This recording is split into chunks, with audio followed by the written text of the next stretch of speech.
Thank you. And thank you all again for being so accommodating with the move and for being patient with us this evening. We hope it's going to all be worth the wait.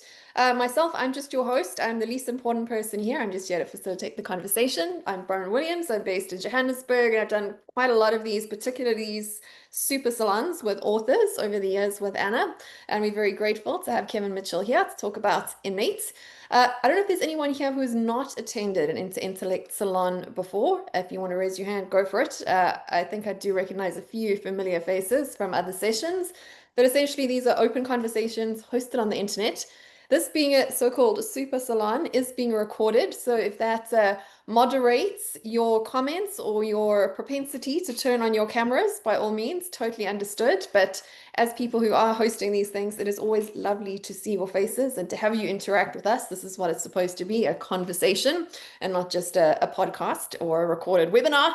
And as such, if at any point you'd like to interrupt us, raise your hand or pop something in the chat. I will be monitoring that. If that is a more comfortable way of communicating, please let us know any comments or questions. In this particular forum, it's totally okay to have more of a comment than a question because it is a salon and we want to hear your ideas too. But otherwise, we'll basically start this off with me having a couple of questions for Kevin, giving Kevin a chance to talk a bit about his research and his book and what he's been doing since. And then we'll basically turn it over to you to pick Kevin's brain or to add your own thoughts to the conversation, to bounce around this group for as long as really you want to keep that conversation going. So without further ado, thank you very much for your introductions. I'm going to hand it straight over to Kevin with just basically the same question I've asked all of you, and that is, why are you here today? Why did you Hmm. write this? And why do you still feel the need to talk about it and to participate in these sorts of forums? Yeah, great. Well, thank you, Bronwyn, and thanks to all of you for being here. It's a pleasure, as always, to talk about these things.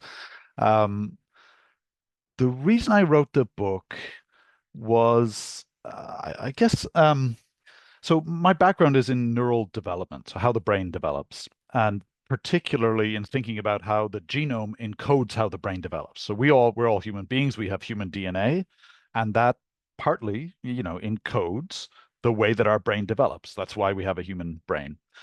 But we don't all have the same human DNA, and of course, we don't all have the same brain, although we all have a human brain.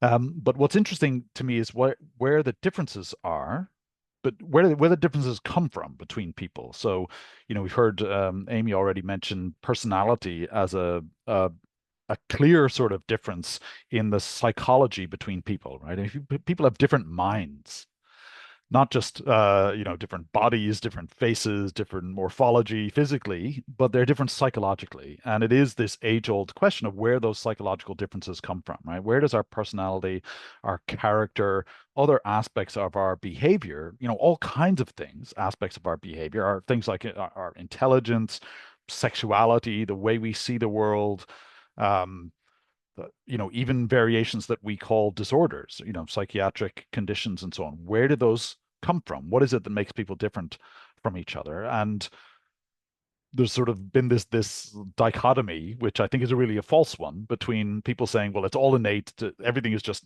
you're born this way, and that's it. And then other people saying, no, we're blank slates, and everything is learned from experience, and the way that you are is as a result of your upbringing or a result of the culture that you're in and so on. And so, what I wanted to do was take an updated look at that question in light of, what we now know about neural development, about behavioral genetics, about psychiatric genetics, and to see if we can get a picture that just blows that sort of dichotomy apart, right? Because it is a false dichotomy, where, ultimately the picture is that emerges is that yes, we all have a human brain, but we have variations on a theme.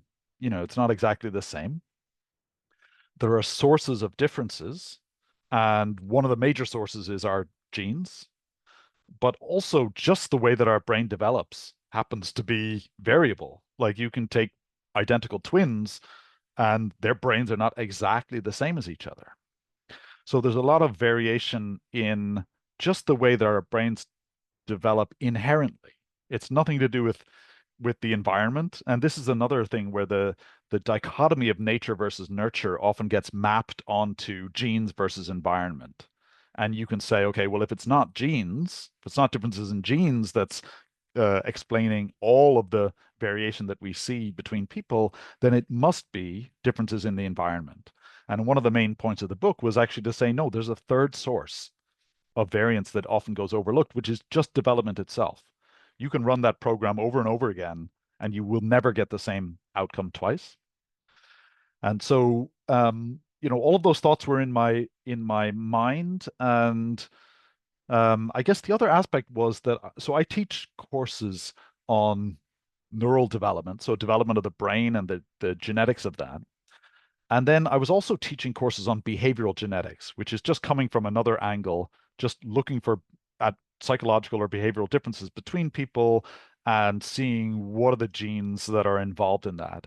And at some point, those two fields just collided. They just became the same thing because it turns out that actually most of the differences in the way that our brains work that manifest in our psychology come from the way our brains develop, which is an interesting point for me.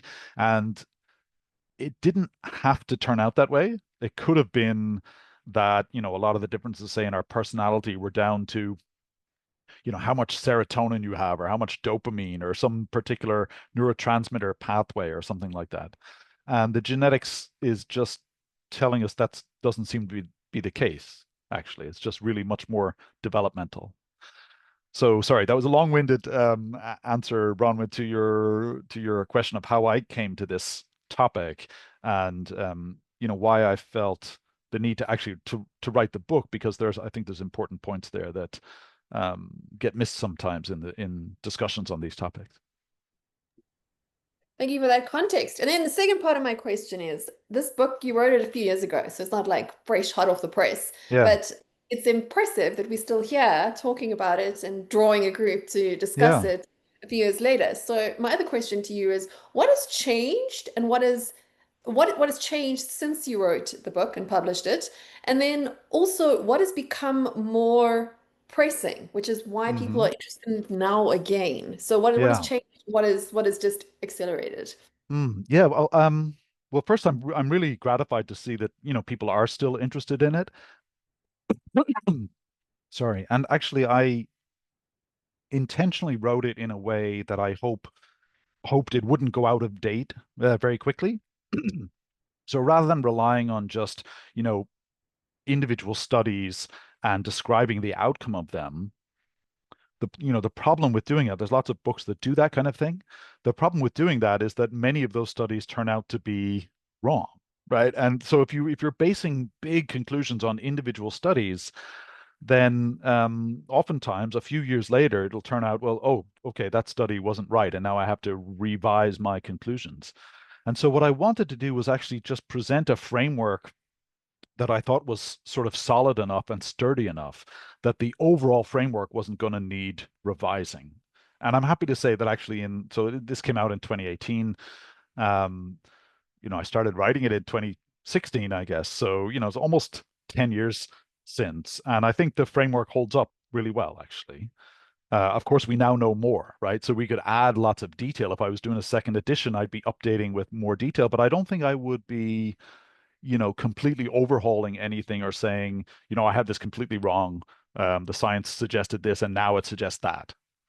So, yeah, so I think I hope a kind of a solid framework. And, part of my goal was that it would be, of course, accessible to the general public, but also that, I use it in teaching my students. And my hope was that it would hold up and I could still be using it, 10 years later, and they could just slot new pieces of information into that framework without having to say, oh, this whole thing has to go out the window. Yeah. Now, as to why it's particularly of interest now. I don't know if it is. I think it's always of interest. That people have always been fascinated with what makes them the way they are, with what makes other people the way they are, with what makes their spouse or their partner the way they are. I think that that's a sort of a perennial fascination that we have with other people's minds and with our own minds. And the question of where those come from, what are the formative elements that influence that? Um, yeah, it's been around since antiquity. I don't think it's going to go out of fashion anytime soon. Yeah, I think we have endless fascination with ourselves and with getting to know ourselves. I think perhaps Yeah. what has shifted over the last 10 years is an amplification of that self-reflection and self-exploration, right? I mean, Hmm. like, just look at the popularity of therapy and not just doing it in private, but also discussing the self in public and like the self-reflectiveness of this conversation. I was interested in your thoughts for myself anyway, as to what do you think is actually that is actually doing to the issue at hand here? What is that doing to our personalities, our increased reflection of the self by the self in public Yeah. and That's interesting. I don't, I guess I haven't witnessed that trend myself. I don't pay a lot of attention to questions of like, how many people are doing that kind of therapy. I guess, clearly there are social trends in terms of um let's say how self-absorbed people are. In some areas, certainly of social media, it seems to promote that kind of thing. I don't think that necessarily involves a lot of deep sort of soul searching or asking those kinds of reflective questions necessarily. Um, One of the things that's really interesting with that kind of reflection, though, and this actually is sort of one of the themes of my second book, which is called Free Agents, which is really about free will, is that when like we do have this reflective capacity. So if we're talking, if we're saying, look, your genetics just determines your personality predispositions, you can come away with that with a really deterministic, fatalistic kind of view and say, look, I'm just wired this way and there's nothing I can do about it. But actually, we do have the capacity for metacognition, and we can develop some awareness of our own personality traits and habits and so on. We can say, well, yeah, I mean, like in my own case, I'm a terrible procrastinator. And I know that, and I actively have to try and manage that and put myself in situations where I won't allow myself to procrastinate, right? It doesn't change, that reflection doesn't change my underlying personality, but it allows me to be aware of it, and that awareness gives me another level of control. Um, so I think, that's where the benefit comes, I think, from thinking about these issues, because it's not just that it's but it's interesting and it's sort of like we're gossiping about ourselves and other people and the way our minds work. It's that knowledge is power, right? That really gives us some just having that awareness to begin with, at least is the first step that you need to be able to think beyond those sort of baseline predispositions to what you can think about more as like the way that we adapt to the world, which is much more plastic, flexible kind of a set of behaviors. yeah, that kind of sets up the other question that I had that I thought I wanted to start with, and that is the whole thing of what is the purpose of all this that you're looking at, like this whole the whole quest to understand ourselves and where we come from and why we end up the way we are. Is the sort of the end goal here to know ourselves or to change ourselves? And here I'm really Hmm. alluding to the conclusion of your book, and you had a few points there. I don't want to put words in your mouth, but what is and what perhaps in your opinion should be the goal here? Is it to Yeah, just acknowledge, to know? Is it a scientific quest, or is it to master, to right. change? And I think that sets us up for quite an interesting conversation and Yeah, yeah, yeah. again where we That's a great are. question. Yeah. So my first motivation, I guess, is as a scientist and just as a person, is just curiosity, right? I'm just interested to know. I'm simply fascinated by this question of like, how does the brain get put together? I mean, it's this staggeringly complex organ with billions and billions of neurons and trillions of connections, and they're not just sort of haphazardly put together. It's really, really architecturally very, very complex. And so somehow the genome has to encode the instructions for that. That's just a super, super interesting problem in genetics and development. That's really where I started. But then the implications are, what I was trying to set out in my career was to understand, okay, how does this program or whatever sort of phrase you want to use for that play out, and what is it? How does the human brain get built in the most general sense, right? But once you start asking that question, there's an obvious sort of secondary question, which is, okay, but where does the variation in that come from, right? It doesn't always get built exactly the same way. And then the variation becomes of interest in its own right because it manifests in all of the traits that we see in people, right? Every sort of aspect that we have of relations with other people are colored by these psychological traits that we have. So understanding the basis of those, I think, is interesting.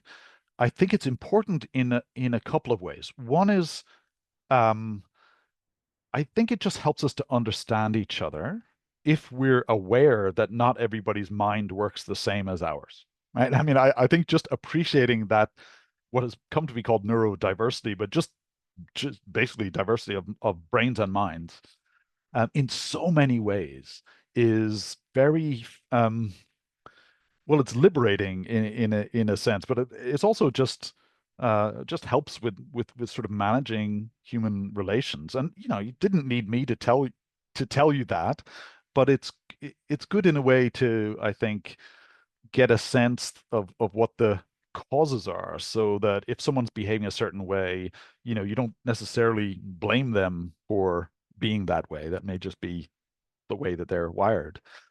So I find that actually personally useful in yeah in relationships and just thinking about that diversity. And then I mean the other aspect to my research generally is research into neurodevelopmental disorders or conditions like autism, ADHD, epilepsy, schizophrenia, and so on. So there's a huge range of these psychiatric conditions that obviously affect many people in the world. Getting to an understanding of the biological basis of those is really important.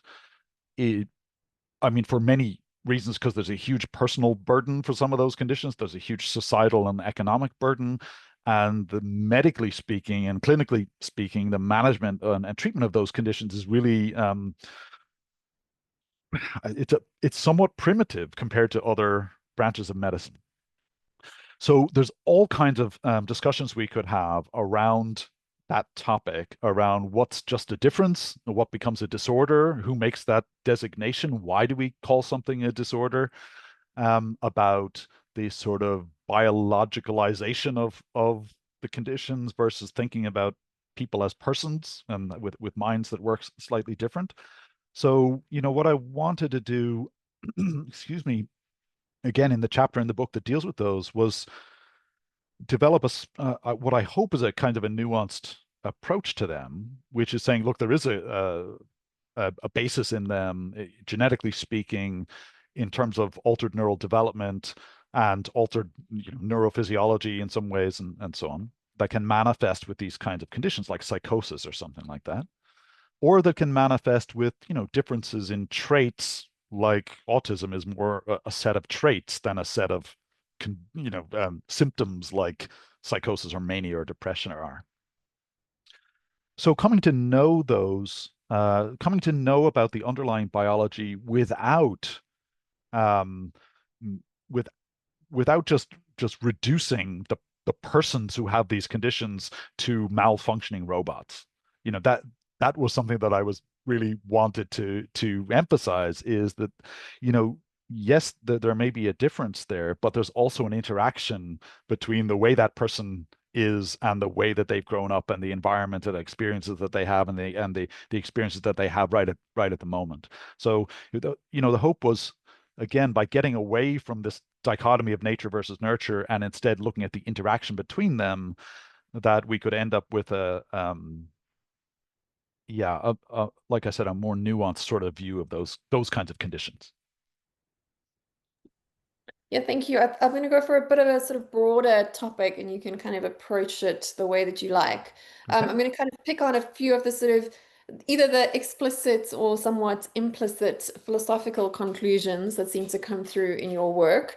And the one is, again, this distinction between understanding ourselves on how we work so that we can compensate for that, so we can act and react better to the world around us and have a more fruitful, successful life on our own terms, versus changing ourselves to fit some sort of an ideal, whether that be changing others, changing our own children, changing ourselves, as though there is that sort of one correct frame that we should be Hmm. moving towards. So this idea of kind of like compensation or acceptance or understanding as opposed to sort of change and what's happening there and some of the pressures in society that might pull in one direction rather than the other, and what your thoughts are around that. But then also looping that conversation around the issues of free will, which, as you say, you wrote about in your other book, Yeah. and how you reconcile sort of biological determinism, or the sorts of the sets of traits that we have inherited that we must learn how to adapt and react Hmm. with Hmm. a philosophical position that leans towards,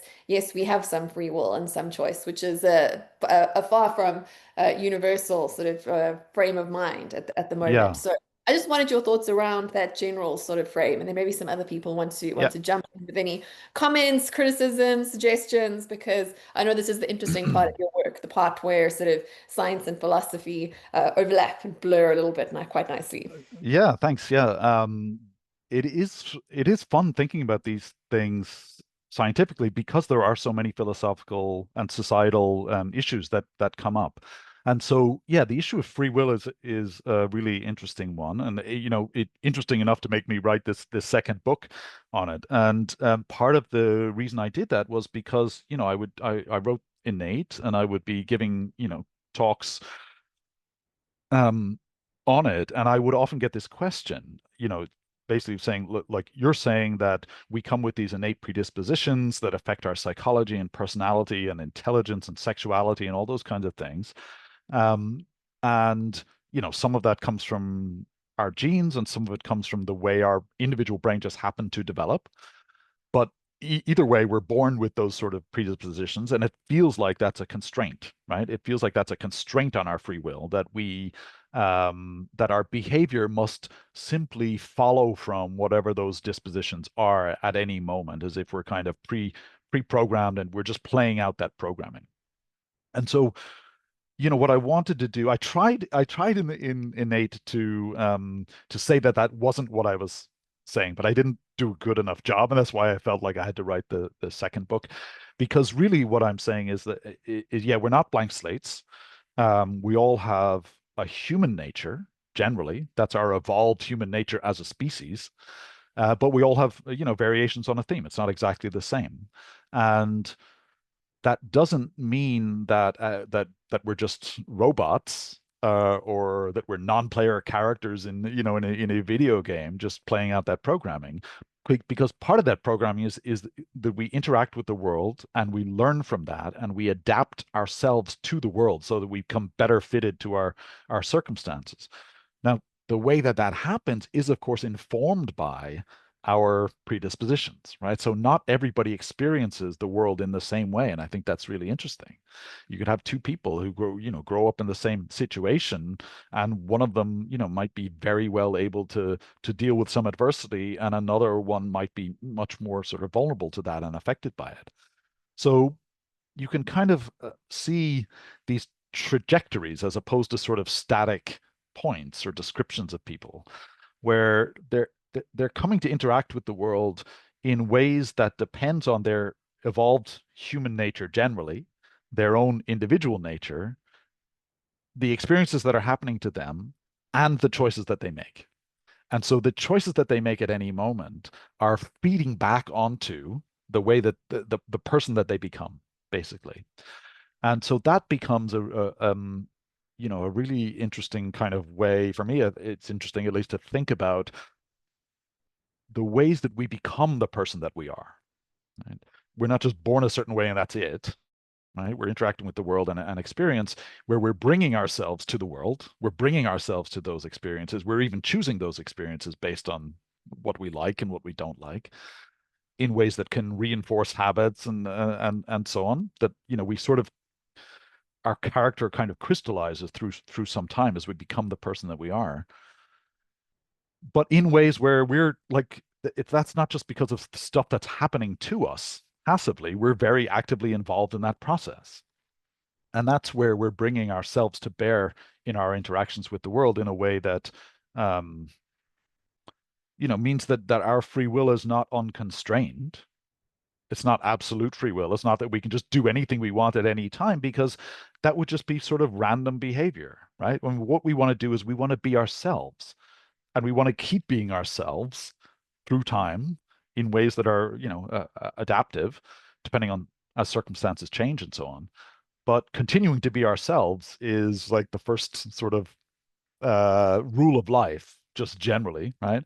But continuing to be ourselves psychologically is really important for us. So that's a sort of an ongoing a way of thinking about ourselves as extended through time, not just as physical beings right in an instant, but me myself to right in the moment. That concept just doesn't mean anything, right? My selfhood inheres in the fact that I have a past, and that's informing my present in the service of my future self, right? I'm making choices now for my future self. So there's a through line of selfhood there that I think is really important, and that to me at least has been a useful kind of a way of thinking about it, so that it's just not reducing people to these mechanical things that have a brain that's configured a certain way right at any moment, and ignoring everything about the history of that person and the goals that they have for the future. I don't know. That was a bit of a ramble, Bronwyn. Sorry, but That's good. um, That's good. and I forgot the first part of your question. Um, That was the bits about, and we're coming back to the conclusion in your book where you're talking about this distinction between understanding yourself and yeah, understanding your natural and nurture-based kind of constraints, and using that as a means to for compensation in our way of relating with the world yeah, versus changing ourself. And this is right. again quite a personal. I'm asking for your personal view, not just for the sort of what Yeah, you teach in a class, and that is the sort of conclusion you drew about this.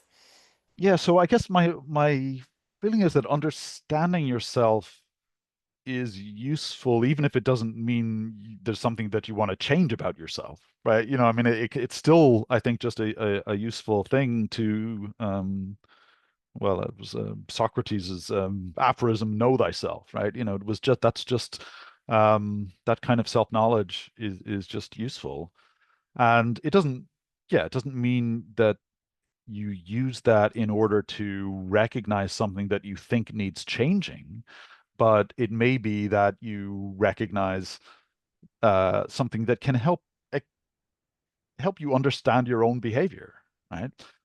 In ways that we don't always take the time to do. And of course, helping understanding other people's behavior, like I said, without thinking, okay, now the reason to do that is to know what to change about them. It's just to understand them, right? And I think that that's just valuable in and of itself. Could I weave in on that point? Uh, with first a compliment of delicious. I absolutely love all the thoughts you've been saying. Oh, thank you. But the understanding yourself is very useful. Like it doesn't have to be only finding these flaws, right? When we talk about change, people have this notion that they're sort of like rooting out things they need to edit, as Yeah, opposed to like having, for me, it's very like coming down to the biological of like when are you aware that you're thirsty? Are you aware that you're hungry? Are you aware that your mood and our interaction may be affected by that? Have you slept enough? Some of these biological things.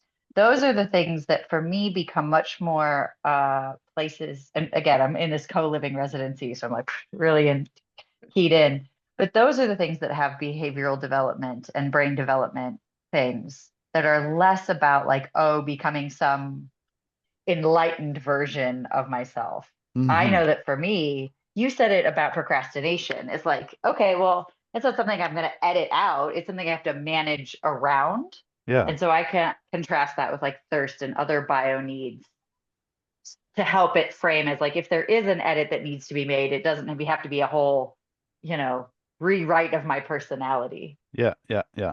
Yeah, no, I think that's great. And thanks for that. What's really interesting, and this comes through more in the book Free Agents, is that actually being aware of your decision-making processes and how they work and what are the motivations that are coming into those, that becomes really useful. And I mean, a trivial example that I experience on a probably a weekly basis is I'll find I'm doing something, I'm getting really, really angry about something that's, just very, very frustrating. I'm getting really irritable. And then at some moment I might stop and think to myself, you just need coffee. Like, just get a cup of coffee. That's all that's happening right now. But of course, that's an example where that's something that I have learned about myself. But of course, there's all the things that we have, which are just the personality traits that we bring and the experiences that we've learned from and adaptations we've developed that we bring to any sort of situation that we're in where we might not be so aware of those, and it can be useful to dig in a little bit. I mean, let me say, I'm not like neither of these books was intended as like a self-help book or anything like that. I mean, if people find them useful, that's great. I'm delighted.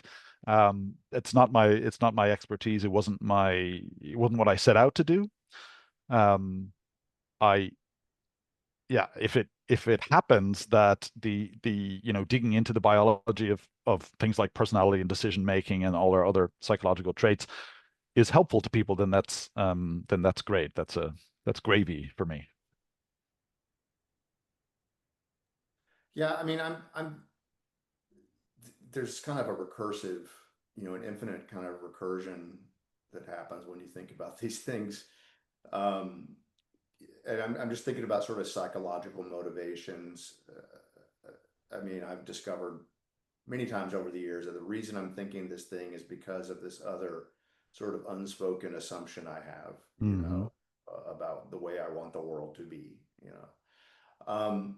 And in particular, and you said it's not self-help, but there is a cohort of people who are very into self-help, right? And if you look at like personality types, which I know some people think are garbage, but like the INTJ type, which is what I am, if you go on the subreddits, that's the most popular sort of MBTI subreddit, even though Hmm. supposedly we're only like 2% of the population. So it's uh, we're like the most obsessed with understanding ourselves, as a group. And Yeah. and then there's others who just think it's all garbage and stupid, and why would you want to do that? And so it's really hard to kind of even ascertain, like there's certain people you can look at and talk to and it's like this person needs help. This Hmm. person needs to work on themselves. They need to kind of figure out what's going on with themselves, but they may not be the kind of person who ever wants to do that or would ever even Yeah. occur to them to do that. So it's almost silly to even think it, to even It, raise it it, as it a possibility. Yeah, it does get kind of meta because I think you're right. We're here talking about personality differences, and one of the differences is in sort of how interested you are in personality differences and your own thoughts and so on. I think that's right. I think, I was talking about metacognition earlier, and really, d what that means is that we're not just having thoughts about, there's a thing in the world and I have a goal and I can think of an intention, I'm thirsty, there's glass there, I'm going to reach out and drink it. We can have thoughts like that. That's just sort of normal cognition, right? But we can also have an extra layer of thoughts that sort of look down on those that can think about the thoughts, right? So where the objects of cognition are now, should I have that thought? How confident should I be? Is that really a glass of water or is it something else? Should I take a drink now because I'm in the middle of talking and it'd be awkward? All of those kinds of extra levels of cognition, which are so useful just as part of a kind of a control system, because we can judge, say we might have two beliefs about things in the world, and it may turn out that they're incompatible with each other.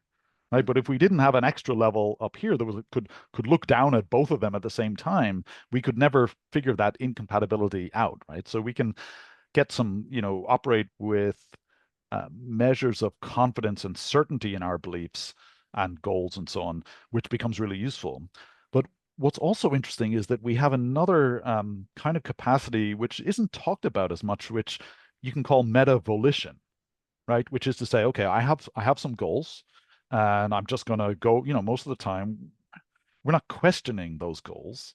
We're not questioning whether we should have those goals. We're just acting on them, right? We have some motivations, we have internal states, we have some ongoing projects that we've adopted, and that means we have some commitments to do A, B, and C by some time, and so on. And all of that sort of drives our behavior. But we can take a step back and we can say, wait, why am I doing this? Is this the type of motivation that I want myself to have? Is that the type of person that I want to be, that I'm motivated by this selfish thing here, or some other thing? And that kind of aspect for me is really a kind of a mindful character development, right? Where you're thinking about your own development of your own character, and taking some responsibility for where that goes through time. And I think, this happens with children, right? And there's a whole sort of philosophical field on moral development and the development of character, and basically, getting kids to be pro-social and share and not just think about themselves, and take turns and all these kinds of things, where we have to teach kids those ideas. And what we're basically saying is, these are the kinds of motivations you should have.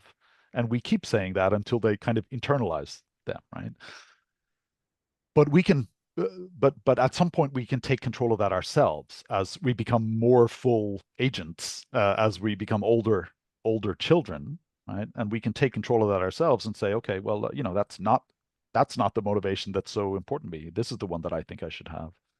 And that to me is a really important aspect of how our initial predispositions emerge into our character through our own choices as we're going along. It's not just choices of things that we are doing right here now. It's choices of our own motivations, and the kinds of goal systems and I guess the values that we have. Actually, at some point, we're choosing those, and that I think is it sounds kind of old-fashioned when I say it like that, but I think it's really I think it's really important, and it's true.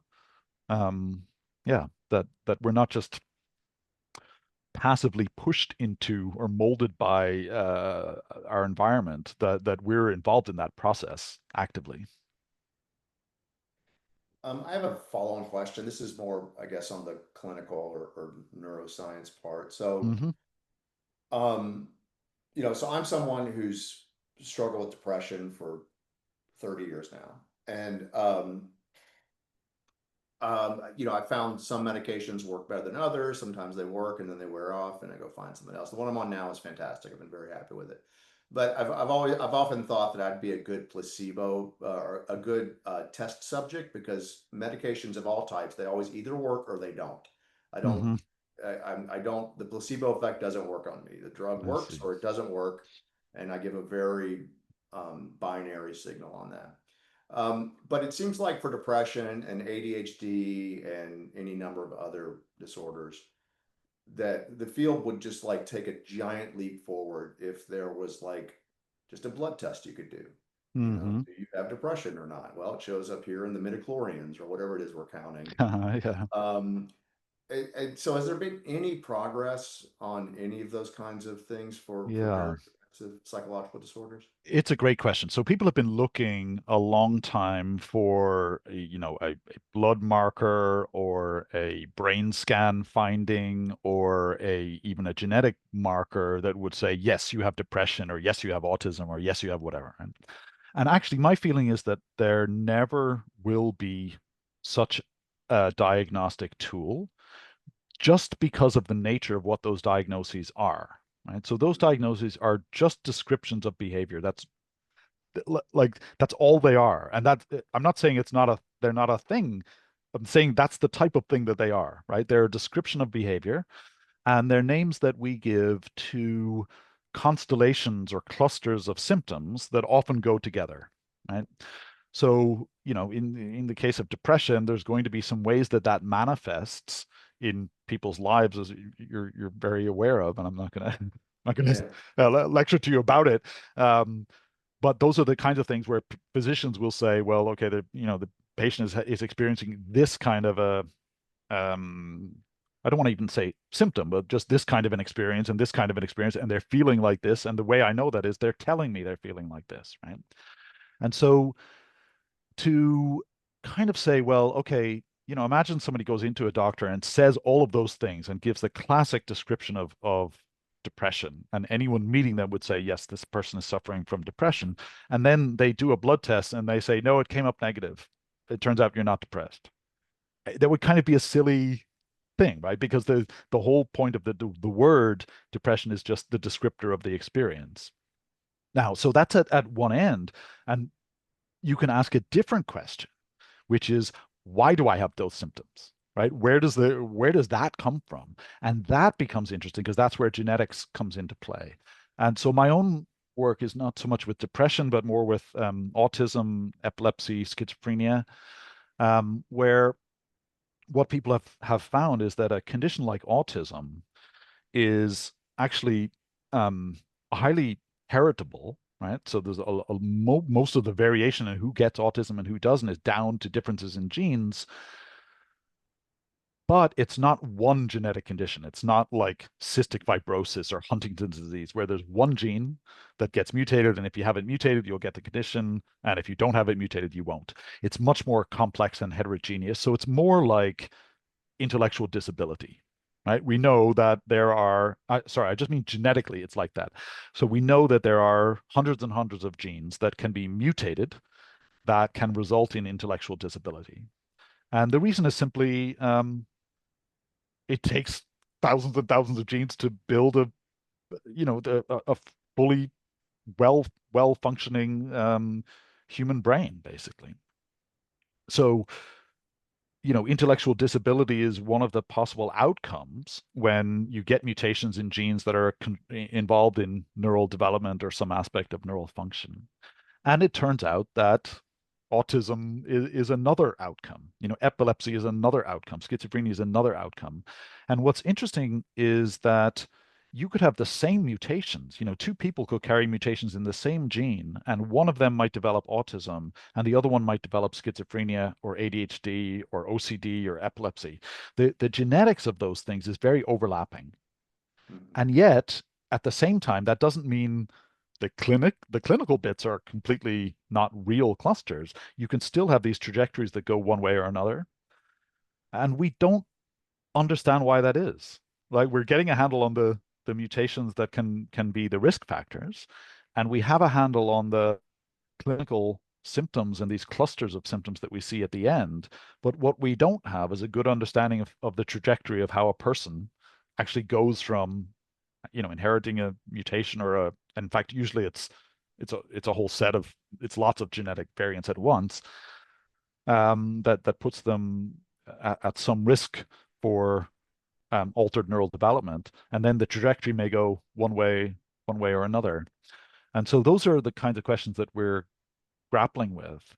And the hope would be that we would get to enough of an understanding of the relationship between those things that we could identify people who are at high risk. We could understand the trajectory that could lead them to one of these clinical outcomes or another, or that could lead them to, perfectly healthy clinical outcome. And potentially intervene, in ways that support them, in ways that, help them not fall into, psychosis, say, or depression or mania or whatever the case might be. Yeah, I don't know if that answered your question. It's really complicated, and it's sorry, it's hard to follow up. Maybe the intermediate step, because so whenever I go to the psychiatrist, I have to fill out a questionnaire. It's 20 questions. And most of the time, I mean, I'm in very good shape now, so I'm just like never, never, never, never, never.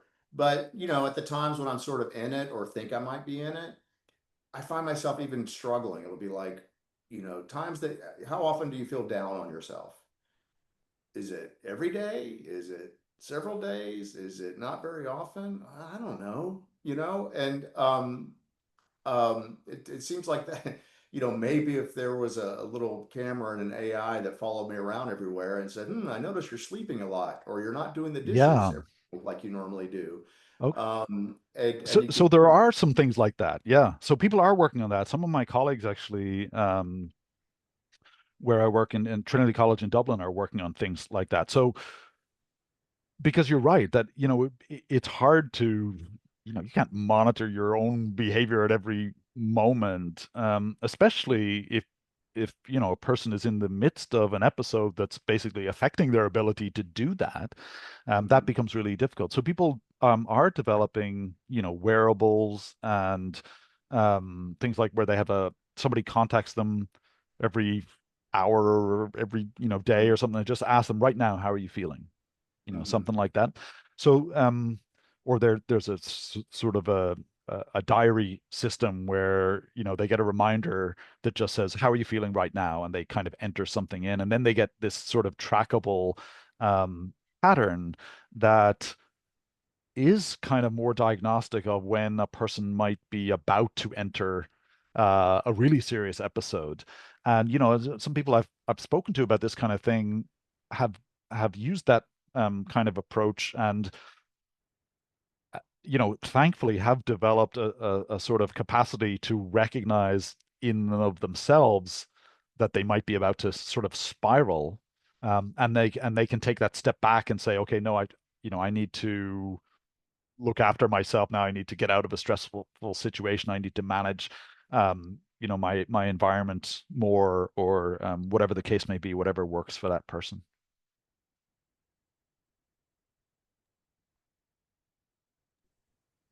Do you want to come in, Khalid? Oh, you're on You're on mute mute there. there. Thank There you you. Yeah.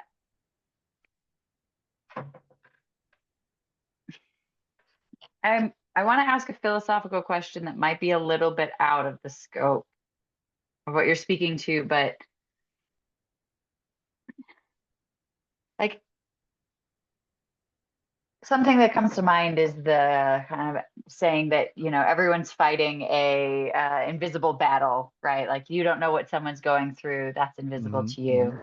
Whether someone's in a state of being far away from their immediate sensorium, or is it very embedded in their embodiment? There's a lot of variation there.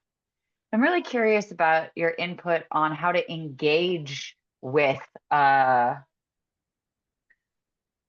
with other people's behavior, both with the curiosity and the wonder of like, oh, you are very different from me. Hmm. Um, but the friction one might engage in that, because if our Yeah. development with each other is also based on whether or not you're friend, foe, or we're going to fight and then be friends again, all that kind of stuff, I think outside of like deep psychotic episode stuff, which I think maybe gets into some of the weeds, and Hmm. especially when we talk about policy and who even gets to decide what an agentic experience is.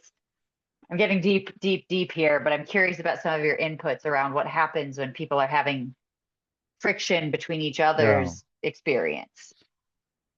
Um, well, first of all, let me say I'm not a psychologist, and I don't, so I'm not an expert on those kinds of things in particular.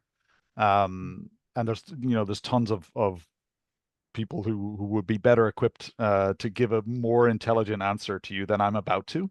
Um, Sure. but what I will say is that, again, recognizing that people have different personality traits, recognizing that someone's impulsive, for example, and uh, in a sense, accepting that can take some of the friction out of those things. If you just say, okay, look, this person did this thing again. God, it was just a boneheaded thing to do. Couldn't they see that this was going to happen?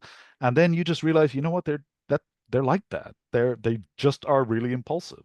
They're really in the moment. They don't think ahead that much. And what you do with that knowledge, I think, depends, I guess, on how invested you are in the relationship and what the nature of it is, and all of that kind of stuff. But one of the areas that I think, we've been talking about differences in like personality traits and things like that. One of the areas that I do write about in Innate, which is, I think, really underappreciated, and you reminded me of it by talking about the sensorium, is actual perception. Like people literally see the Right. world differently in, in deep kind of ways that I think are very underappreciated. And, this comes up in pretty obvious ways that are, somewhat clinical with respect to autism, for example, where people might have hypersensitivities to, whatever loud sounds or scratchy clothes or whatever it is, where someone else might say, "Oh, Jesus, stop being so precious. Why are you, overreacting? You're so sensitive."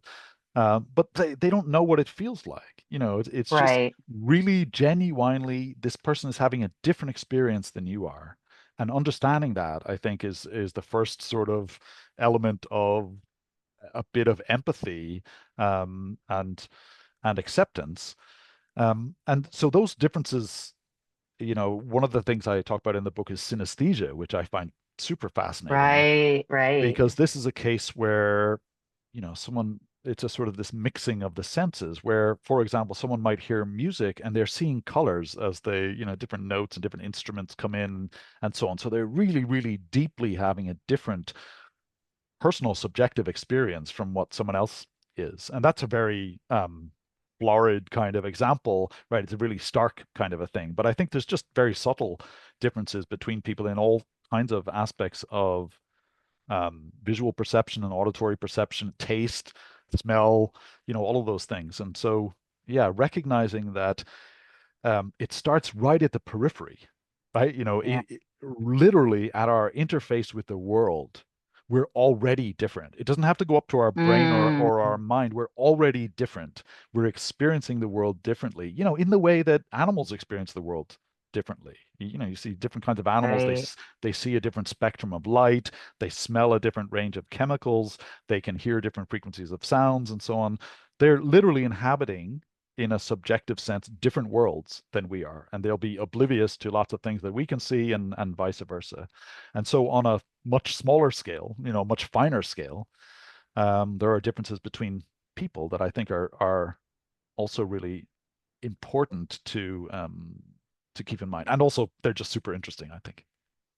Yeah. Thank you for that answer. It was very invigorating. Thanks.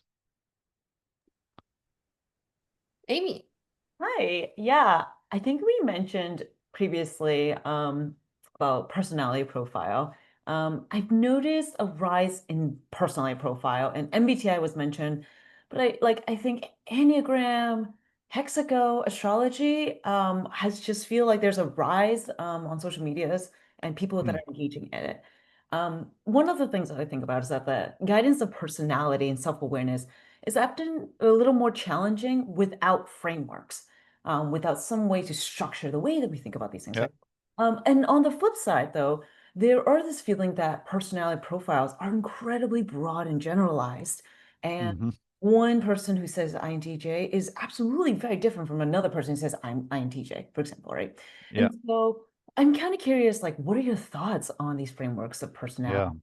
And that's my first question. And the second question is, are there frameworks that are a little more bottom up, where we can capture Right. what you're talking about, these phenomenological perspective or Yeah. Yeah. individual cognition patterns that are way more nuanced?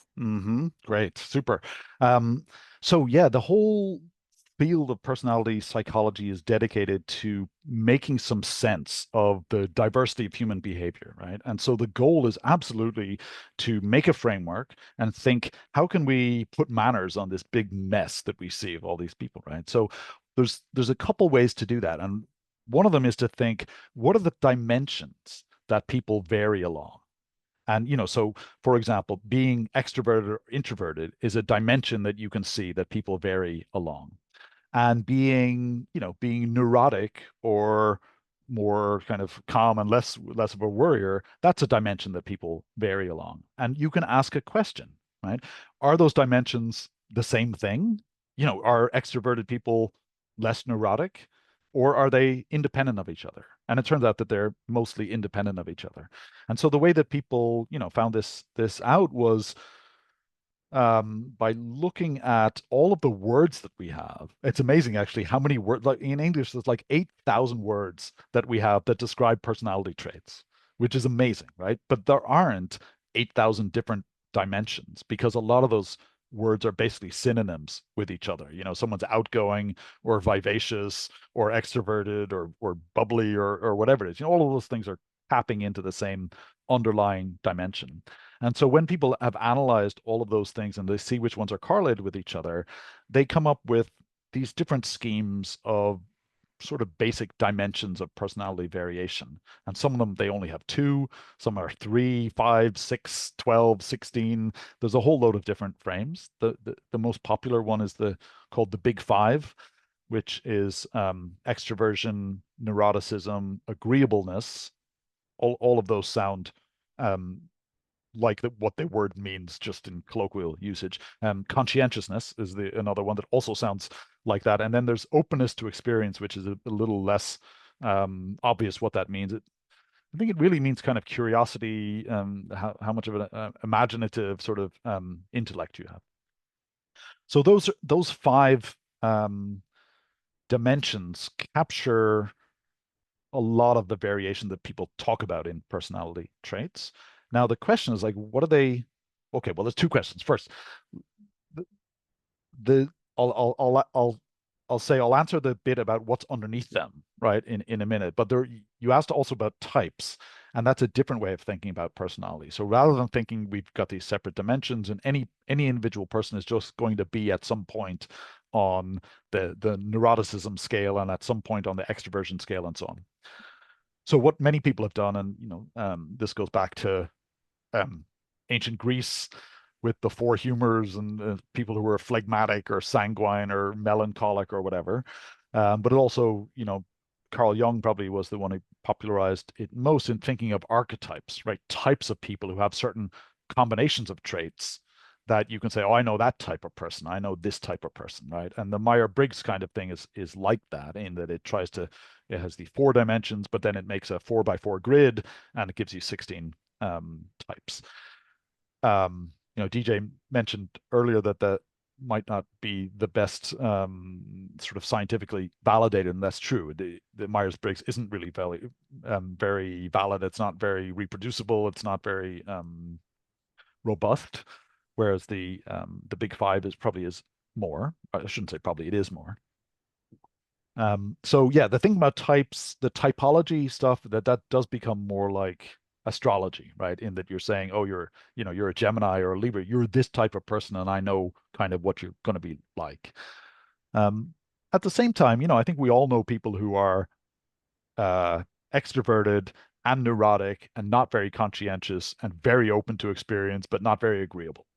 And you could say, okay, that's a type. I recognize that type of person, right? So, it's not that there aren't types. There just kind of happen to be types because of independent variation along these different dimensions at once, and you're just going to end up in one spot in 5-dimensional space. Does that make sense? Yeah, no, Okay. that totally makes sense. Okay. I guess I was more so curious about, again, like I find these framework. Well, one thing is that yeah, and I feel like anything that has like more categorical sort of way of characterizing personality to feel a little more fixed. Whereas scalar, like Hexago and if you're saying Big Five, feels a little more nuanced. You can capture those things. Yeah. I guess like I feel as though like that is right now that's yeah, you did mention that, like, yeah, we've been doing this since integrated Greece, where it's just like, yeah, sanguine or whatnot. And that was like a very like, oh, I observe your behaviors. And so therefore we can, or take a self-assessment and then we can try to like map that as a personality. And one of my biggest curiosity is like, is there frameworks that are more bottom up though? Yeah. Is that does Good. So Mhm. yeah, so one of the things that's interesting, if you just think about these labels that we use, like a label like extroversion, and what we're doing is basically describing people's behavior as we observe it or as they tell it to us. And I don't know if you've ever done these questionnaires that people use to get these scores for these different traits. Basically, there are a set of questions that are all different ways of asking people, how extroverted are you? There's just a load of, like, do you like going to parties? Do you like socializing? Do you like, it's just a bunch of things like that are kind of self-reinforcing. And, what happens is people who like going to parties tend to also like to travel, right? And so those things are correlated with each other, and they all feed into this construct that we call extroversion. Now, there's two ways of thinking about what that means biologically, right? One way is that you have this kind of general descriptor that is a construct that describes how those things correlate with each other. And the other is that it's actually tapping into something more biological, right? In your brain, there's something that is making you more extroverted, and it's manifesting in all these different ways, right? And that's been the way that people have thought about it for a long time, that there's this latent construct, some kind of variable in the brain that is pushing you to like all these different things, right? And people have thought about what those variables might be. Things like, how much dopamine signaling you have could affect those sorts of things, or serotonin or whatever. Turns out when you do the genetics of those traits, which people have done, right? You can get hundreds of thousands of people. You can test them on these traits, and then you can see which genetic variants correlate with being high on the trait versus low on the trait. And then you can say, well, what genes do those map to? What kind of genes are involved there? And it turns out it's not genes in the dopamine pathway or the serotonin pathway or other neurotransmitters. It's neurodevelopmental genes. So something about the way your brain develops is manifesting in these things. And it turns out to be super uninformative, right? I mean, the genetics basically doesn't pinpoint any particular pathway biochemically and say, this is the bit, or any particular part of the brain either, for that matter. But the way that I think about it is really to just go way back from the human psychology and just think about decision making, right? So for any kind of organism in the world, it has to make its way in the world, right? It's going to encounter threats. It's going to encounter opportunities and obstacles. And it's going to have to, in any given situation, navigate that situation by deciding what it should do among a set of possible options, right? So when it does that, if you think about really simple organisms, you can think, okay, this simple organism, like a bacterium, is going to move towards a food source because that's a good adaptive thing to do. So when it gets a signal that says, hey, there's a sugar out here in the world that it can eat, it's going to just trigger a reflex that says, move this direction, right? Now, that's pretty good. That's adaptive for your little organism. And it might at the same time have a reflex that says, okay, if there's really acidic conditions over here and I detect that with a different receptor, then I should move away, right? And now you can kind of see a potential problem. What happens if there's food over here and it's really acidic conditions? Now my little bacterium is getting two conflicting sources of information. And now it has to figure out, it has to weigh between those, right? Which do I care about more? Which is going to be the stronger signal? And there you can say, well, okay, it needs to have a kind of a second order decision-making parameter or policy that says, if the food is this strong, but the threat is only this much, then go towards the food, otherwise go away, right? Now, the reason I'm saying that is that if you think about our decisions, our decision-making, and the way we vary, those kind of second-order policies can be tuned differently. So I might see a threat and a potential reward out in the world, but I might be more sensitive to threats than you are, or I might be more risk averse than you are. So my policy is tuned. There's a sort of a knob that can tune up or down, right? And so that, I think, is the kind of biological system where we really do see that in the brain, right? You really do see differences in reward circuits and risk sensitivity and confidence thresholds and how much you value or discount a reward based on how far into the future it is and so on. And you can see even in animals, right? This is where we get away from the human psychology. You can't ask how conscientious a mouse is, but you can ask how risk averse it is, right? And you can get into the decision making there. And so the way that I see personality is a sort of a manifestation of different tunings of all of these underlying parameters that control decision making in, I shouldn't say control, that inform decision making in complex scenarios that we're faced with. And there isn't no right tuning, right? There's no right set of tunings that's the optimal way to be. Sometimes it's better to be more risk averse than others. Sometimes it's better to be more impulsive because that means you're more decisive, right? And so that's the amazing sort of thing, is that evolution is not going to optimize towards a single set. There's not a single solution that's always the best way to be for any organism, and certainly not for humans. Different combinations are going to be good and optimal in different scenarios. And I think that that's where this amazing diversity of personality dimensions and types comes from, is from differences in these underlying parameters of decision making that we can get a much better handle on neuroscientifically than these broad sort of psychological constructs. Thank you. I have a follow-up question, or that's unrelated to the one you just mentioned. But does anyone have a question before I hog the mic? Go right ahead. Okay.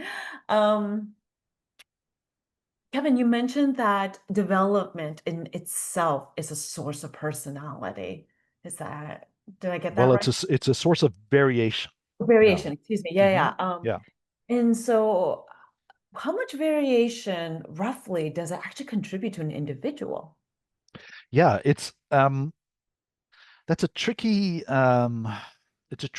thing to answer, because when we're talking about variation, we're necessarily talking about variation across a population. And so it almost doesn't apply to an individual. So, for example, we could say something like IQ is, whatever you think about IQ as a measure, it's quite heritable. So it may be like 60 or 70% heritable. And what that term means is that across a population, we see a spread of values of IQ when we measure it. And by looking at genetics, by looking at twins and family studies and people who are related to each other to different degrees, and asking how much they resemble each other, we can tease out possible effects of family environment from genetics, and then we can say this percentage of the variation is due to genetic differences. And when you do that for IQ, that number turns out to be like 60% or 70%, something like that. And then you've got 30% that's not genetic in origin. So, you can think about that basically by saying, okay, well, look, if everybody was genetically identical, then the spread that we see in IQ would be a lot narrower, right? And you can imagine the same thing for height. Okay, if everybody was a clone or identical twins, then obviously their height would be a lot more similar to each other, right? So just intuitively, the amount of shrinkage that you would get in the distribution kind of gives you an idea of how much genetic variation is contributing to the differences.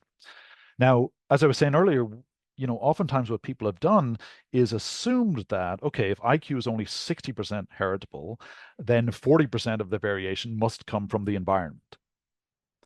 And that's a non sequitur, right? That doesn't just follow. Because actually, even identical twins don't have the same IQ, right? There's some variation. Even ones who grew up in the same environment, there's still some variation. And so, if you look at the way the brain actually develops, anatomically speaking, then you can see, without even thinking anything about the psychological traits, just literally looking at the brain, you can see variation that just happens from clone to clone. And I'm talking about when we're doing this in things like fruit flies and mice and so that are genetically identical, reared in identical conditions.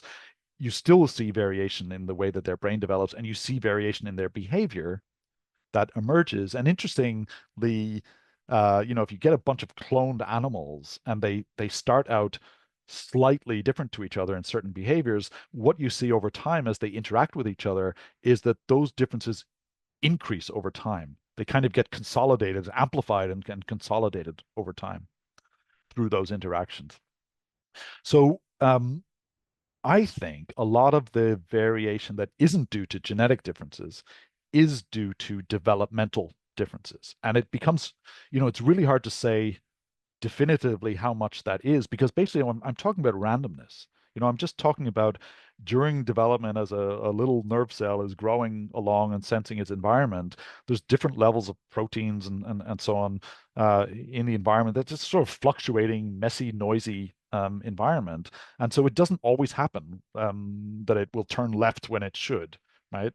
And, literally we can see that in fruit fly embryos. We're tracking an individual cell and we know it's the same cell from segment to segment, and we can see exactly where it goes. And it's this sort of probabilistic thing. It's not deterministic. So developmental variation we just can see it.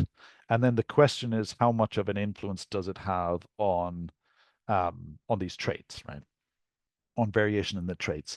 And I think it can have a really big influence. So let me give you an example, which would be handedness. So the likelihood that a person is left-handed is partly genetic. So if they have one parent that's left-handed, well, let me give you the baseline is about 10%. If they have one parent that's left-handed, that their likelihood goes up to about 17%. If they have two parents, it's about 25%. If they have an identical twin who's left-handed, it's about 30 or 40%. So there's a genetic component to it. But what's the rest? Like, what else is affecting that? It doesn't seem to be something environmental, because there's nothing environmental that we know that can affect that. It just seems to emerge in children at some point, right? It seems to be the expression of some intrinsic program of development that's just happening. And so that's an example where I think there's very little evidence for any environmental influence on that. And I think sexual orientation is another one. There's very little evidence for any sort of environmental factor that drives that. It really seems to be the inherent expression of a trajectory that's partly innate, partly inherited, partly heritable, I should say, partly genetic, but not the.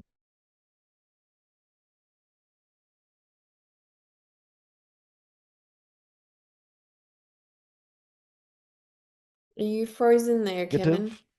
Yeah. You're back.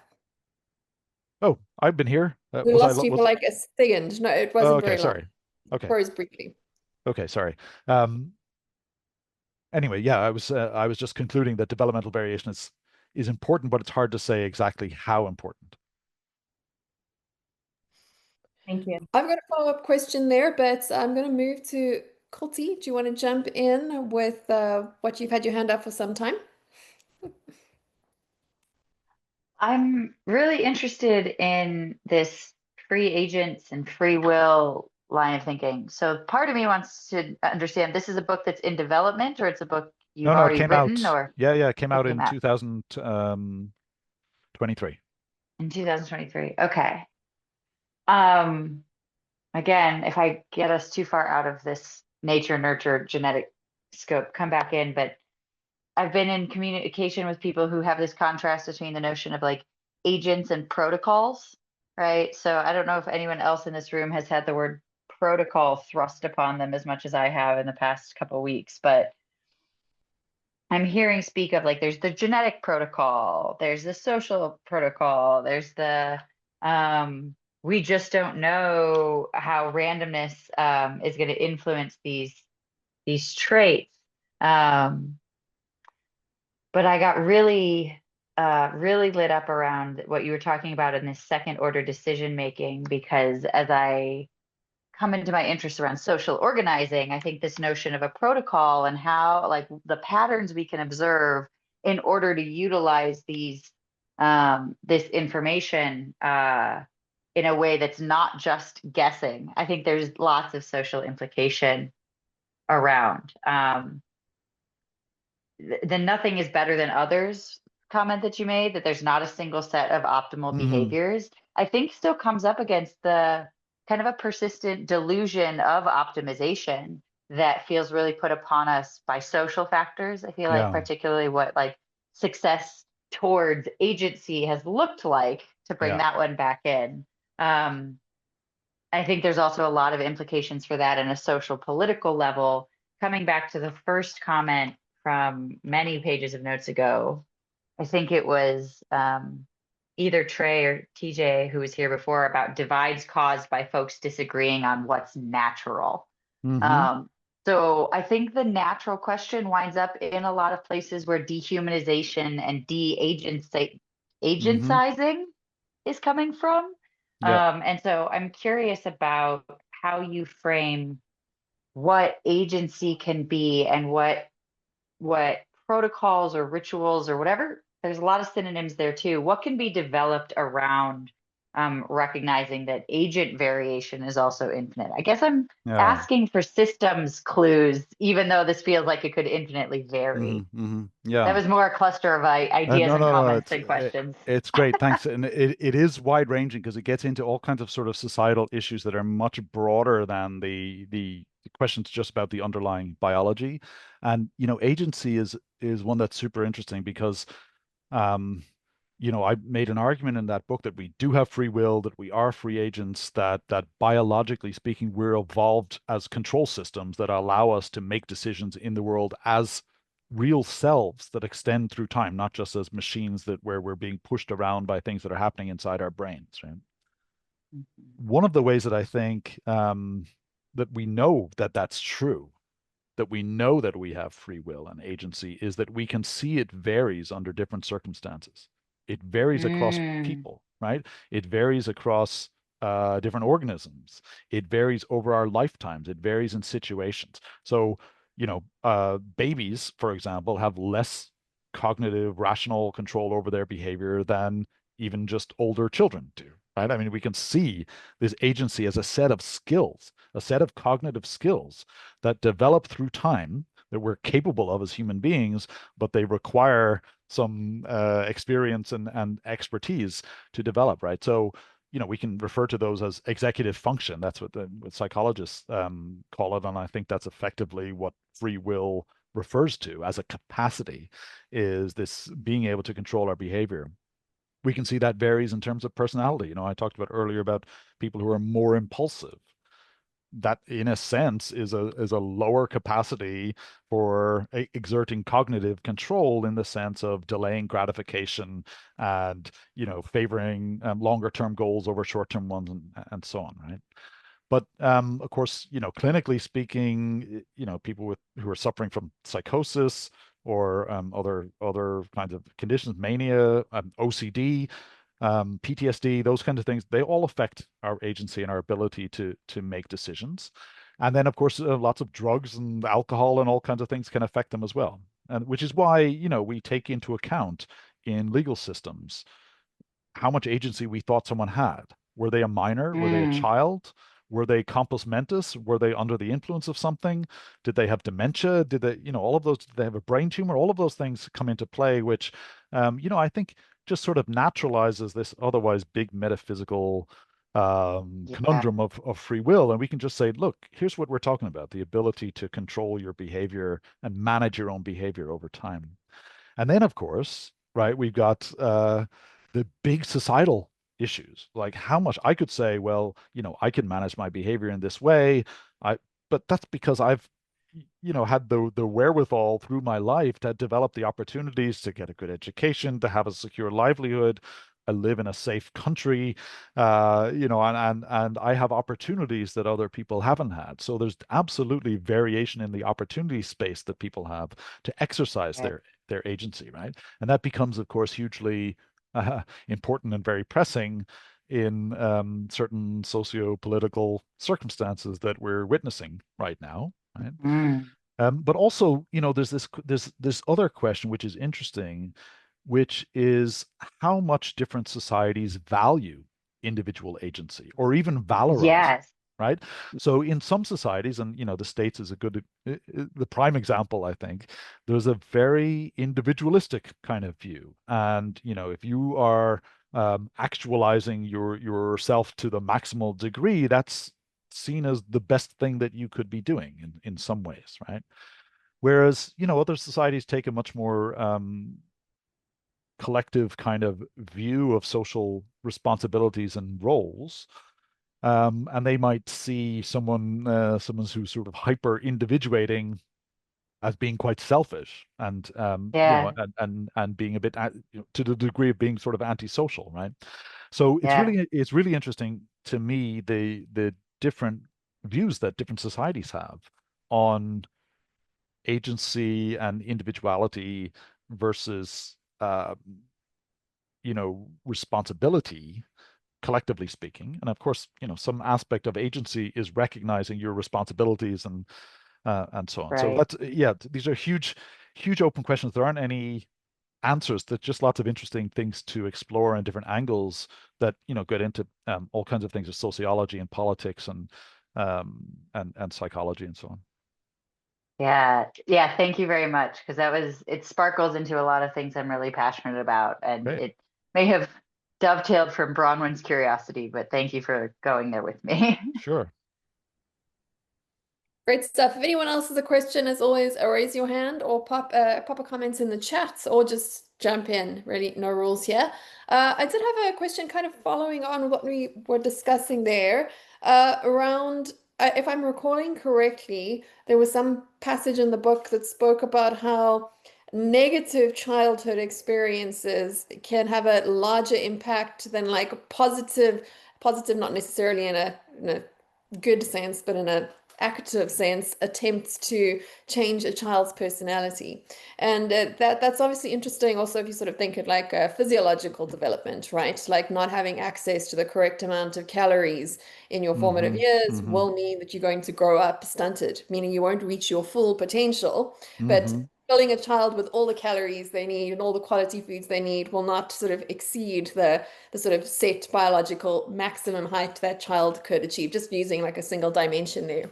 But what are the thoughts there in terms of why negative impacts or sort of personality stunting in the sort of nurture space has a greater impact than sort of personality cultivating? And if you want to extend that even further into our more recent, somewhat not quite so, but marginally successful attempts into sort of our genetic selections of embryos and all the rest of it, where I'm always open to extending the conversation into the future too. But yeah, great. just that negative versus positive input.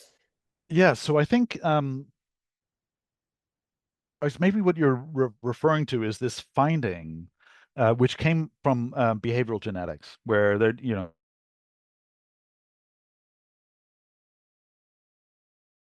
Are you frozen there, Kevin?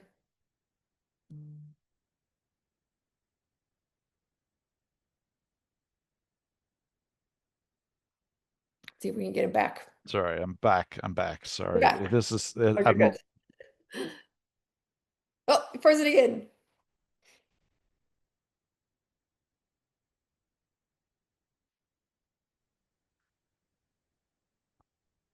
sorry. That's me No. again. I apologize. Hopefully this'll stick. A bit jumpy. No worries. We'll keep it Okay, up. I'll try.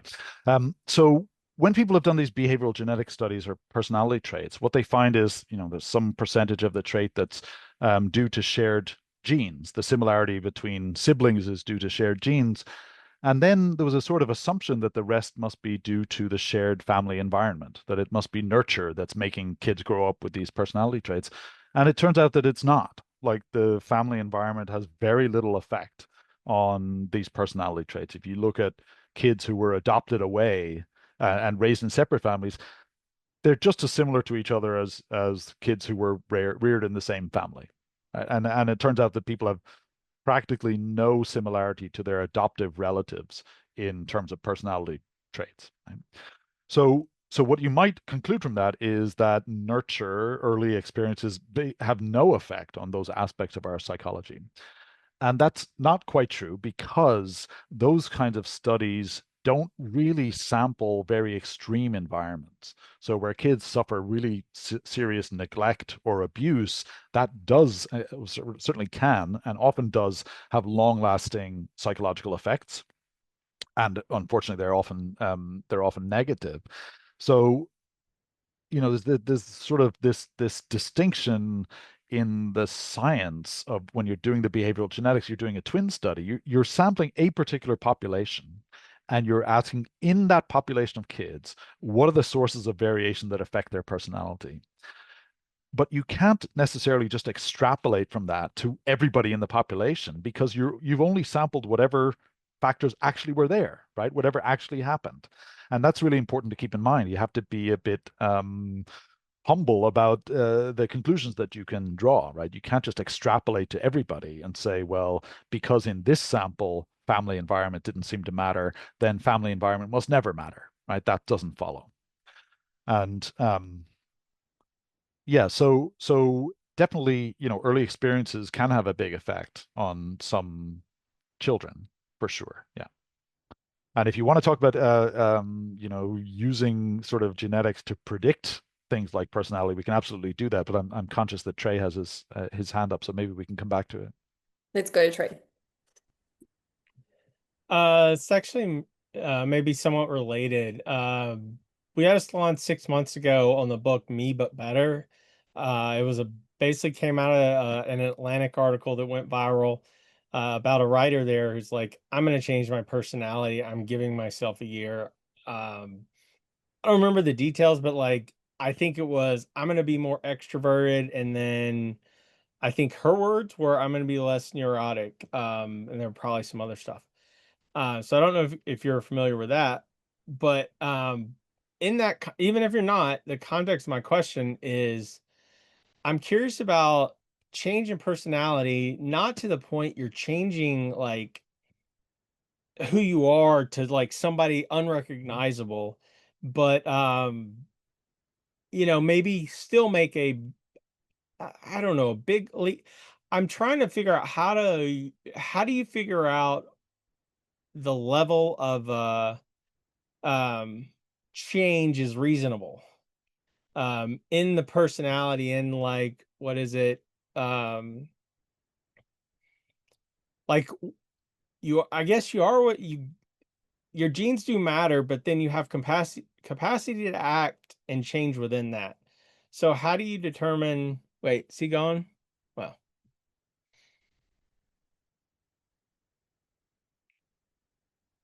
I Yeah, think he he's popped jumped off. off. Let's see if we can get him back in. Just give us a second. Sorry, we've been plagued with technical issues with this particular salon. I'm sure he'll be able to restart his connection in just a second. Yeah. Maybe Solange, you want to reshare the link for those who joined a bit later, because I know you just posted in the chat to the post in the salon that you're referring to. All right, I'll do that. Just while we're waiting, so I'll see what we can do. Ah, there he is. He's back.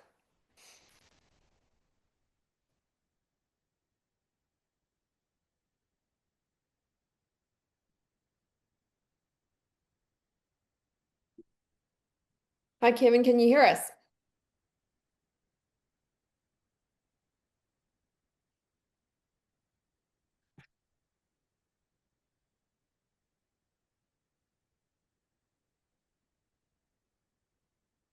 He is half with us and half not. Okay, there's the article for those of you I interested.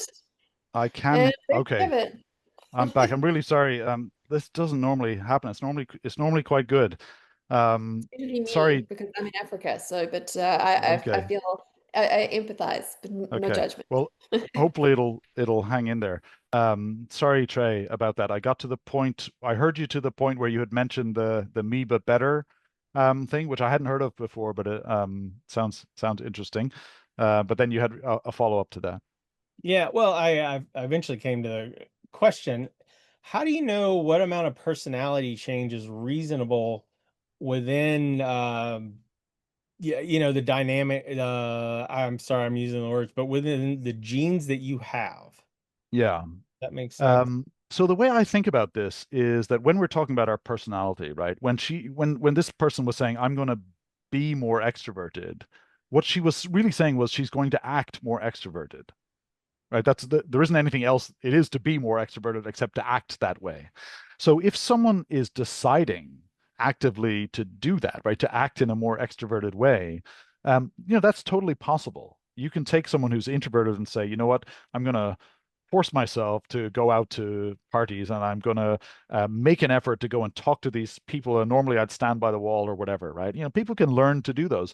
And that's what I would call as an adaptation, right? So you're adapting to the world. I mean, I had a friend who was incredibly shy person, very, very introverted. And it was affecting his scientific career because he wasn't able to stand up in front of people and give a talk. And he learned how to do that. And he's really good at it now. But he's absolutely still as introverted as he ever was, right? It didn't change the underlying sort of aspect of the way his brain is wired. It just is a new habit. It's a new set of skills that he learned as an adaptation to the world. So he met the world with one set of predispositions, the world said, hey, it doesn't fit with what we need, and then he learned how to adapt on top of that. So that's sort of broadly the way that I think about it, is that we have these underlying predispositions, but then we have a way that we learn how to be in the world, and that's very, very open. We were just not totally restricted by the initial wiring. It just may be more effortful for some people, right? It was an effort for my friend to learn how to do that. It was not easy, and it's exhausting for him. Like, it's psychologically exhausting for him. He just absolutely collapses after he gives a talk, right? Whereas, other people feel very energized by it, and that, there's probably nothing he can do that would change that aspect. But the behavior itself, yeah, we do have some degree of control over those kinds of things. Does that make sense? Yeah, let me say that back to you specifically at the end. With your friendly example, when he gets up and gives a talk, he can learn those skills because public speaking is mostly skills, even though some people appear to be born with it. But his reaction um, to that is, even though he's got the skills now, he still has the original reaction when he didn't have the skills. Yeah, like you say, he's mentally exhausted when he's done. Yeah. So it's like he's still that same person. He just learned how to, I guess, act within who he is. Yeah. Yeah, Okay. that's the way I would think of it. Yeah. In the same way that some people who are naturally left-handed learn to write right-handed. They may have been forced to write right-handed thankfully it doesn't happen so much anymore, but lots of people were. Their preference is still just left naturally, even though the skill that they have for writing developed with their right hand, right? So yeah, and again, it was more effortful for them to learn to do that with their right hand because it wasn't the natural way that they are. And it's interesting, if you go back to Cicero in ancient Rome, he thought a lot about these things. He thought a lot about habits and character and the way that we become the person that we are. And he's a great set of letters that he wrote to his son when his son was basically off at university in Greece, right? Studying with some philosophers or something, and Cicero wrote to him about these aspects of character. And one of the things that he said was that our character is something that we develop, but the better it suits us, the better it is, right? So the more your character is an expression of yourself, the more comfortable it is, right? And then it's just a question of how that works in the society and culture that you happen to be in, right? Demands that you're put on and the situations that you find yourself in. Okay. Something's just put in chat. So I want to make one last point, and then I know Amy has her hand up. But yeah, what I described is masking. Exactly that. But it sounds like we need to be aware of how much we're masking, and at some point, it's like the public speaking thing. Like you got to be able to do that. Like your friend has to be able to do that to Yeah. get everything he wants. So it's like, well, you just got to mask there because there's no way around it, or at least you can't figure out a way around it, so you just mask. But at the same time, if his entire day is masking and night, you know, that would probably be a disaster. Yeah, and I think again, like I'm not a psychologist, but my feeling is that knowing becoming comfortable with who you are is an important part of maturing. And I think what can be kind of toxic is having some traits and then having this view that they're wrong, right? That you shouldn't be like that, that society says it's wrong to be this way, and then you have to struggle to try not to be that way, right? To basically try not to be yourself. And I think, I don't know, maybe I found this myself at some point where I've just gotten comfortable enough in myself to say, you know what, I know I'm this way. I know other people don't think this way or don't like the things I like, or I'm supposed to like this thing, but I don't, and I'm just not going to go do that thing anymore, even though people expect me to. Right? And so maybe that's as you get into middle age, you kind of stop caring so much about what everyone expects you to be like, maybe. Thank you. Well said. Amy? Hey, I feel like someone mentioned this already, but I think there's been a rise of eugenics and startups that are related to picking out genetics. Mm-hmm. For one thing, of course, to try to weed out a lot of like preventable health conditions, but also for more aesthetic and say intelligence IQ purposes as well. Yeah. I really I'm curious your thoughts on this, and maybe specifically to the extent at which are we really just sort of on track to be controlling the genetics, Yeah. the development of the generations ahead? Yeah, it's a super interesting and a really important issue, and weirdly so socially just becoming more and more part of the conversation these days in ways that are really worrying, because it's like we've kind of forgotten what eugenics looked like in the past, and in many countries in the world, including the US and the UK, Germany, and many other places, eugenics was practiced pretty avidly, and um, with terrible consequences, not just in, the most obvious ones in Nazi Germany, but, in the US, where you had forced sterilizations of people up until, the 1970s. So, these are issues that we have to take really seriously, and especially as geneticists, because genetics has been abused and misused in people sort of promoting these kinds of views.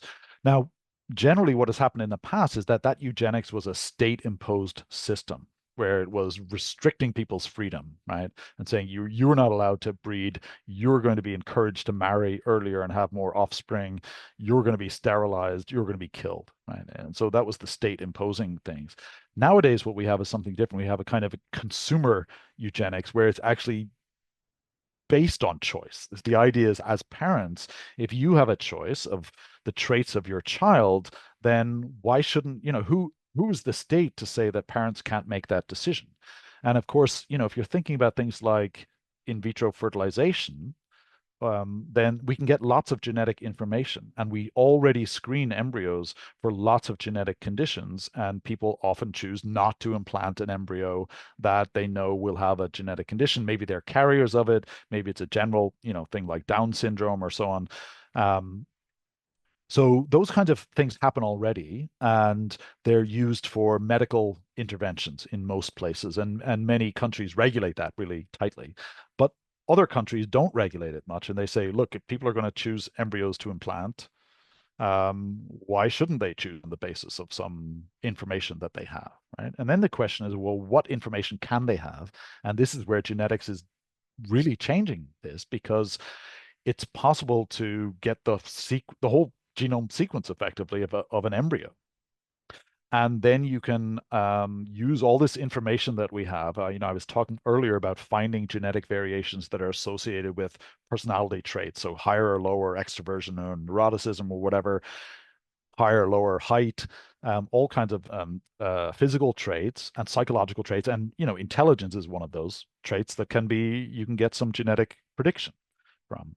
And people are absolutely already, there's companies out there that will offer this as a service. And many of them say what they're doing is trying to avoid or let parents choose not to implant embryos that might be at the really low end and, effectively in clinical terms, intellectually disabled. But at the same time, they're basically allowing them to pick the ones that they think are at the highest end, right? Have the highest scores. And so there's a ton of sort of ethical questions about that, but there's also just some technical ones, like how good are these scores at predicting? And it turns out they're terrible. So we can get a good kind of a score that tracks variation across the population, but when you try to pin it down and make a prediction for an individual, it's terrible. It's just atrocious. So it kind of captures the population variation, the trend, but if you look in at any one point where you say, sorry, I'm drawing a little imaginary graph here, where your what's called a polygenic score, right? Your genetic score for intelligence would be along here, and then IQ would be along here. you can kind of get across the population this track, right? Where you like ones who are over here tend to have a higher IQ than ones who are over here. But if you look at the spread in the mean at any one of those points, it's enormous, right? So your predictive value, if all you know about an embryo is their polygenic score for IQ, the range is huge. Right? So it's actually just technically not useful, especially because you're actually not talking about the whole population range. You're just talking about siblings who are going to be obviously much closer to each other. So as of now, there's very little usefulness of those scores, even though there's loads of companies out there marketing them as if they're useful. Right? There's also a hard limit on how well you could ever predict, which is just the heritability of the trait. So if a trait is only 50% heritable or 60%, you're never going to get better prediction than that because there's a bunch of variation that's not genetic in origin. And it might be environmental. I think a lot of it's probably just developmental. So that also puts a limit on the predictability, which is good. So genetic determinism, the kind of way that people talk about it is just, it's just not an accurate way of describing the relationship between the genotype, the DNA that you have, and the phenotype, which is the traits that you're going to express. Okay. So there's that, and there's big ethical concerns just about like truth in advertising, if you will, about what these companies are saying that they can do. But then, of course, there's all kinds of other ones where other concerns about the commodification of children, the idea that some children are just better than others, some traits are more desirable than others, and of course, there's all sorts of value judgments that are impinging on that, right? And these, you know, these have implications. So even, for example, the fact that in many countries in the world, Down syndrome is regularly tested for, not in vitro, but you know, as in testing the fetus, right, at an early stage for Down syndrome. And when people hear that their child has Down syndrome, or that the fetus will have Down syndrome, they often abort, right? And that's different. The tendency to do that is different in different countries. Now that has implication, right? You can say, okay, that's perfectly fine. That's a totally reasonable thing for people to have the right to do, given the sort of magnitude of the seriousness of the condition. But it has implications that go beyond the individual choice, because in a society where almost everybody aborts a fetus with Down syndrome, the ones who are born have a harder time, right? Because there's less support for them because they're not built into the society, and even their parents can be blamed because it's not the norm to do that, and they'll say, well, why did you do that? So there's all kinds of moral and ethical issues that come into play here, and I think we're going to see more and more of it as this kind of eugenic-y thinking is really raising its head, and we've seen it in the States with RFK Jr. in particular, who has this kind of weird view about, you know, everyone has a responsibility to be healthy. And if, for example, some people with pre-existing conditions die when they get measles or COVID or whatever, well, it's like, well, it's not so bad. They had pre-existing conditions. They weren't healthy anyway. I mean, it's a really weird kind of view when you dig into his motivations. And that becomes really worrying because there's a kind of a view of genetic determinism which just isn't accurate, and it becomes super toxic when it informs these sort of sociological societal views in a way that I think just sort of denies the dignity of human individuals, basically, as human beings, not just as commodities. That's something to think about for sure. I think we're like on the hour for our 2 hours. I know we did start a bit late, but still, I know we only had this amount of time with you, Kevin. Yeah. But as a closing question, I want to give you the last comment before we log off and wrap this up. I hope you'll attend other salons with other authors, with other speakers, with other thinkers, or maybe even host some of your own. Go ahead. I mean, the platform is available to all of us. But Kevin, to close us off, was there anything that you were hoping to be asked today that you didn't get a chance? to answer. Do you want to ask yourself that question? Close us off with, those thoughts that you never get quite a chance to say. Yeah, not really. I mean, I think we covered a lot, and I want to thank everybody for the really great questions, and we really went into lots of different areas. I found it really fun, and it's funny because I did write this book in 2018, and so and I've been thinking about other sorts of stuff in the meantime. So it's great to revisit these themes and especially get a kind of an up-to-date current view of people's reactions to them and thoughts on them and so on. So it's been really fun, and there's so many sort of potential topics that we could have gone into that I won't pick any particular one, but no, it's been really my pleasure. I want to say real quick, I ordered Free Agents, your most recent book, so really looking great. forward to that. Excellent. Okay, well, I hope you enjoy it. Well, we could do a follow-up if there's a demand on like the Great. next step in the conversation. Excellent. Thank you all for joining us, and thank you especially, Kevin, also for bearing with us, all of us, Kevin, yourselves, everyone included, through the technical issues and the shifts and everything. Thank you very much for being here. We do appreciate it. And yeah, as we said, we can always do a follow-up if there is Great. demand and appetite for everyone here, and maybe a few other people too. Let's continue thinking about, if nothing else, the issues of where the limits of our freedoms and our choice lie and what we can do about it.